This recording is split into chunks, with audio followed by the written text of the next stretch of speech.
Hey friends, it's Angie with the Stone Castle Hotel. And I'm Sean Barker, and I perform Johnny Cash at Legends of Concert.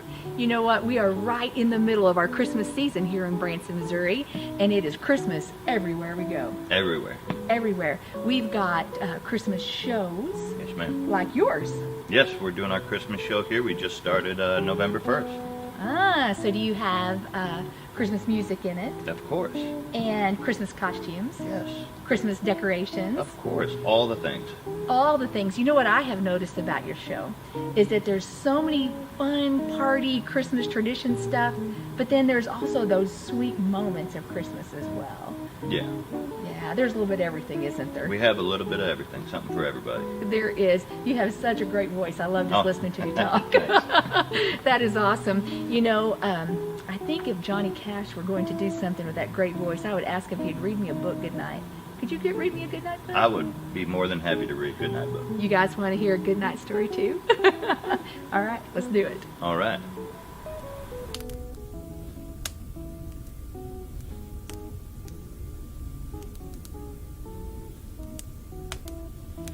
How the Grinch Stole Christmas by Dr. Seuss.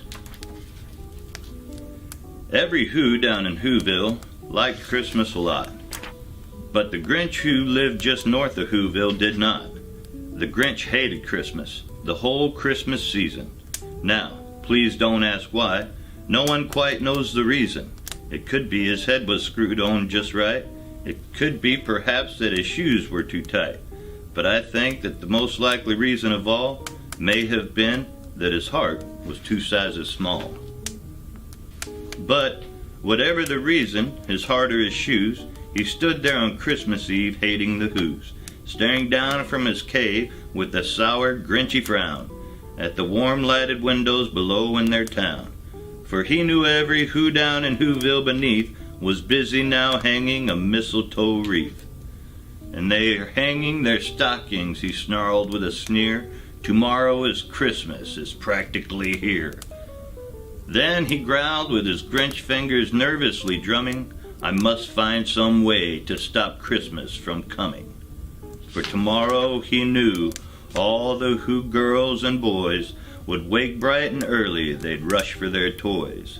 And then, oh the noise, noise, noise, noise. That's one thing he hated, the noise, noise, noise, noise. Grouchy old Grinch. Then the Whos, young and old, sit down to a feast, and they feast, and they'd feast, and they'd feast, feast, feast. They would feast on Who pudding, a rare Who roast beast, which was something the Grinch couldn't stand in the least. And then they'd do something he liked least of all. Every Who down in Whoville, the tall and the small, would stand close together with Christmas bells ringing. They'd stand hand in hand, and the Whos would start singing.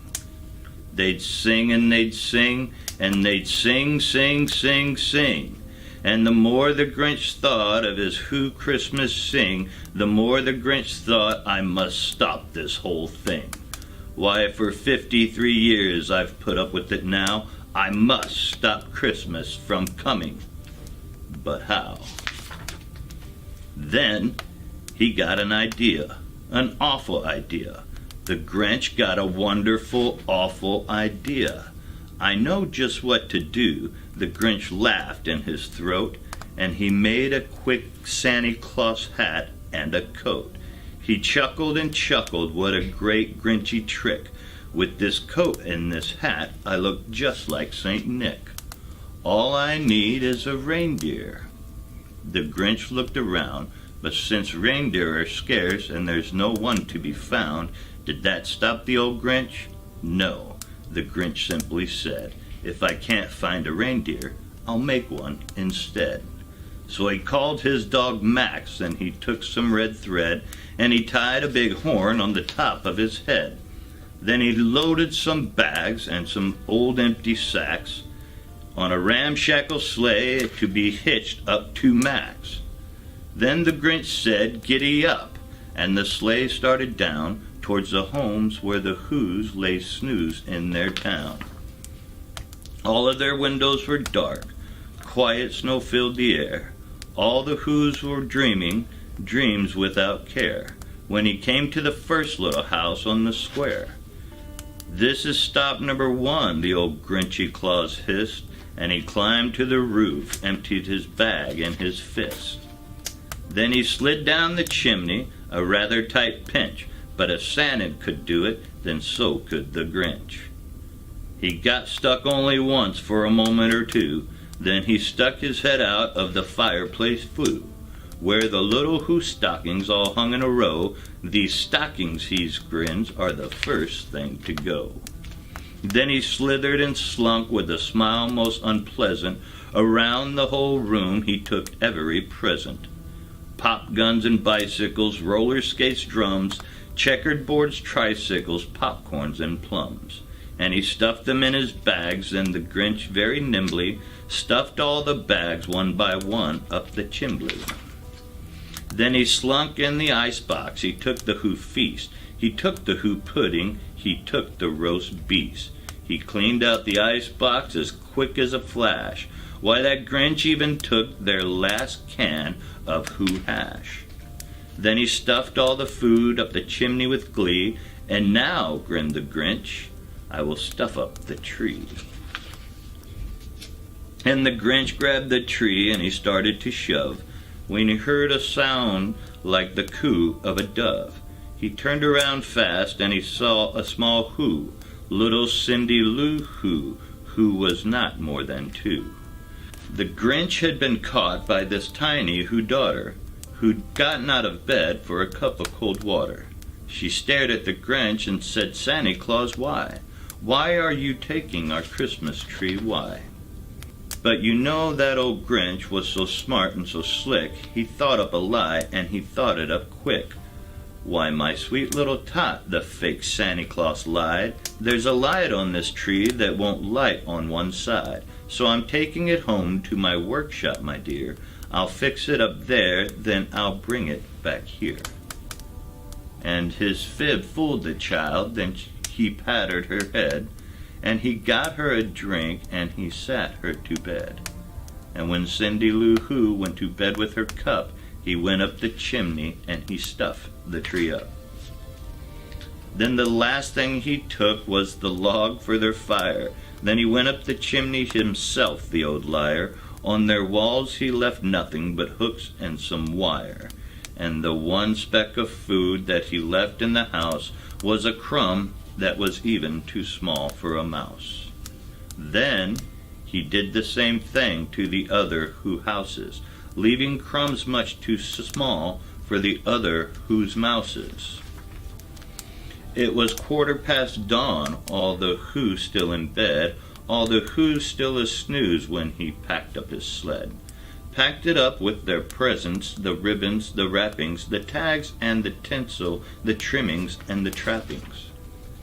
3,000 feet up the side of Mount Crumpet, he rode with his load to the tip-top to dump it. Pooh-pooh to the Whos, he was grinchiously humming. They're finding out now that no Christmas is coming.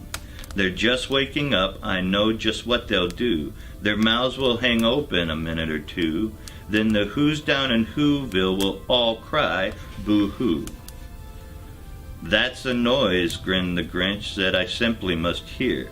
So he paused and the Grinch put his hand to his ear.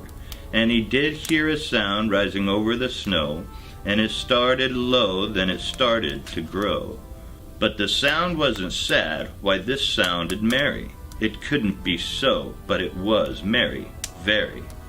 He stared down at Whoville, the Grinch popped his eyes, then he shook. What he saw was a shocking surprise. Every Who down in Whoville, the tall and the small, was singing without any presents at all. He hadn't stopped Christmas from coming, it came. Somehow or other, it came just the same. And the Grinch, with his Grinch feet ice cold in the snow, stood puzzling and puzzling. How could it be so? It came without ribbons, it came without tags, it came without packages, boxes, or bags. And he puzzled 3 hours till his puzzler was sore. Then the Grinch thought of something he hadn't before. Maybe Christmas, he thought, didn't come from a store. Maybe Christmas, perhaps, means a little bit more. And what happened then? Well, in Whoville they say that the Grinch's small heart grew 3 sizes that day. And the minute his heart didn't feel quite so tight, he whizzed with his load through the bright morning light. And he brought back the toys and the food for the feast. And he himself, the Grinch, carved the roast beef. The end. Awesome. You know what? I do not think I will ever listen to the Grinch and not think of you from now on. Oh, thank you. It was a pleasure. That was awesome. Thank Yeah, it you was so much. Guys, thank you so much for being with us. Good night and Merry Christmas. Good night. Merry Christmas.